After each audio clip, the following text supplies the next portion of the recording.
आम आदमी पार्टी के राज्यसभा सांसद राघव चड्ढा ने अपनी ही पार्टी के उन नेताओं पर तीखा हमला बोला है जिन्होंने हाल ही में उनके खिलाफ मोर्चा खोला था। दरअसल पिछले कुछ दिनों से आम आदमी पार्टी के कुछ नेता सोशल मीडिया पर वीडियो जारी कर रहे हैं जिसमें आरोप लगाया गया था कि राघव चड्ढा संसद में पंजाब के मुद्दों को उठाने में विफल रहे हैं। राघव चड्ढा ने अपने सोशल मीडिया हैंडल एक्स पर करीब 3 मिनट का एक वीडियो शेयर कर उन्हें आईना दिखा दिया है। राघव चड्ढा ने आरोपों पर पलटवार करते हुए एक्स पर लिखा कि आपके मेरे उन साथियों के लिए जिन्हें यह वीडियो जारी करने के लिए मजबूर किया गया कि राघव चड्ढा संसद में पंजाब के मुद्दे उठाने में नाकाम रहे, उनके लिए पेश है एक छोटा सा ट्रेलर। पिक्चर अभी बाकी है। राघव चड्ढा ने इमोशनल कार्ड खेलते हुए आगे कहा कि पंजाब उनके लिए केवल राजनीति या चर्चा का विषय नहीं है। उन्होंने लिखा, पंजाब मेरी भूमि है, मेरा कर्तव्य है, मेरी मिट्टी है और मेरी रूह है। उन्होंने अपनी पोस्ट के साथ संसद में पंजाब के हक की आवाज उठाते हुए अपने पुराने वीडियो का एक संकलन भी शेयर किया है। देखिए राघव चड्ढा का ये नया वीडियो। सर, मैं पंजाब से आता हूं जिसे पंज दरियावां दी धरती भी कहा जाता। सर, मैं बड़ा नसीब वाला हूं कि मुझे पंजाब सूबे की नुमाइंदगी करने का मौका इस सदन में मिला।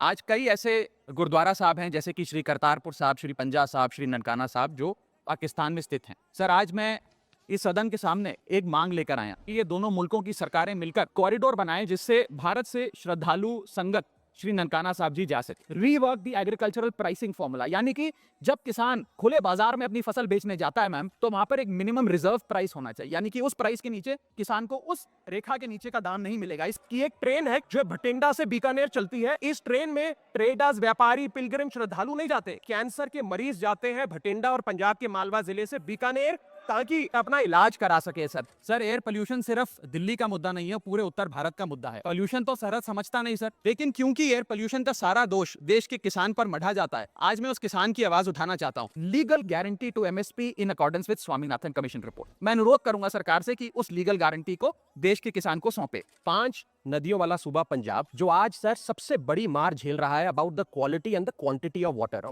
और हमारे किसान जिन्होंने अपना सब कुछ देश के नाम कर दिया, आज मैं उस किसान की आवाज बनकर यहाँ खड़ा हुआ हूँ। आज पंजाब में पानी की बहुत बुरी स्थिति है सर, कि अंडरग्राउंड वाटर 500-600 फीट में चला गया है।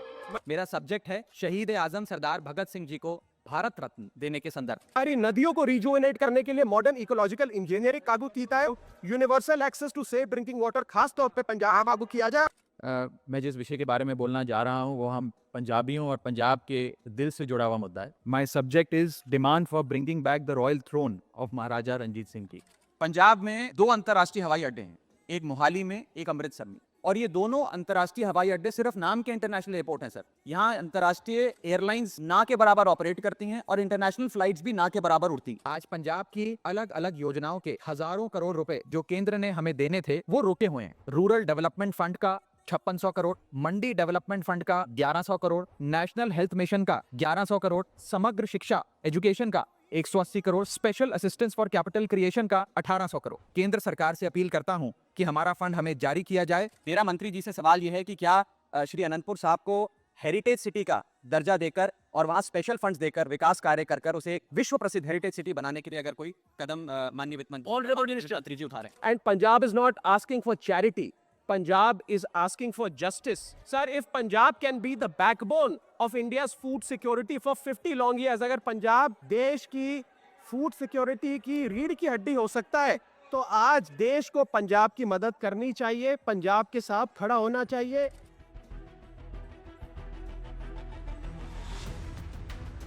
नमस्कार साथियों, कल से मेरे खिलाफ एक स्क्रिप्टेड कैंपेन चलाया जा रहा है।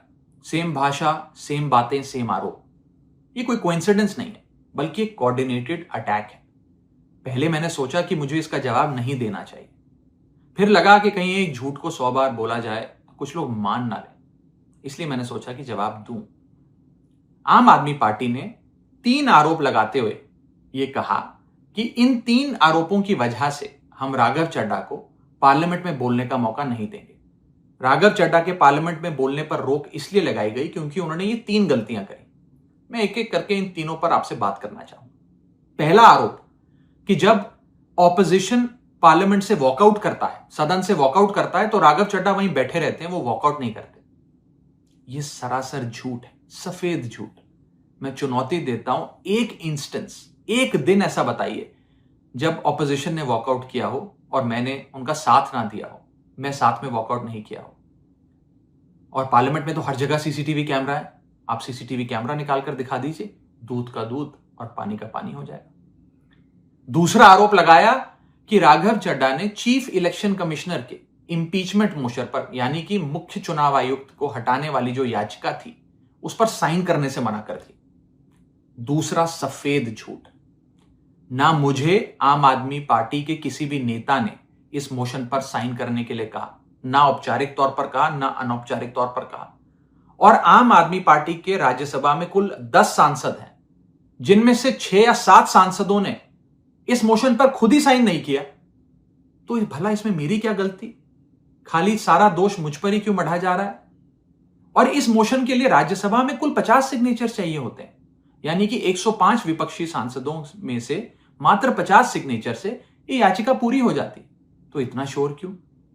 और तीसरा आरोप जो मुझ पर लगाया गया वो ये था कि राघव चड्ढा डर गए हैं और इसलिए वो बेकार मुद्दे उठाते हैं।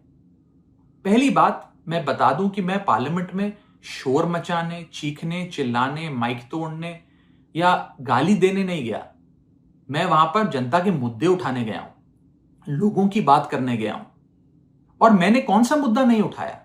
मैंने जीएसटी से लेकर इनकम टैक्स की बात करी, पंजाब के पानी से लेकर दिल्ली की हवा का मुद्दा उठाया, हमारे सरकारी स्कूलों की हालत से लेकर कैसे पब्लिक हेल्थ केयर इंस्टीट्यूशंस को मजबूत किया जाए, इंडियन रेलवेज में जो पैसेंजर्स ट्रैवल करते हैं उनकी समस्याएं रखी, यहां तक कि मेंस्ट्रुअल हेल्थ, एक ऐसा मुद्दा जिसके बारे में लोग बात करने से कतराते हैं, वो बातें तक रखी। बेरोजगारी से लेकर महंगाई तक तमाम मुद्दे उठाए। आप मेरे 4 साल का पार्लियामेंट का ट्रैक रिकॉर्ड उठाकर देख लीजिए।